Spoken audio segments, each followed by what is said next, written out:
தலையா கறங்குது அப்பா. பார்த்தா அவன் என்ன பாடுபடுத்திட்டு போறான்னு பார்த்தா நான் இவங்க மக்களே கேட்டோளுங்க.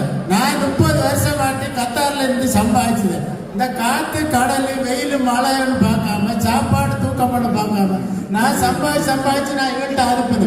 இவன்ட்ட அனுப்பி இவன் இந்த பணத்தை எல்லாம் இப்படி கரியாக்கிட்டு இந்த வயசுல என்ன கணக்காரன் நான் போட்டேன். 30 லட்சம் ரூபாய் நான் எங்க போய் நீ சம்பாதிச்சு இந்த கடத்தை போட்ட முடியும்?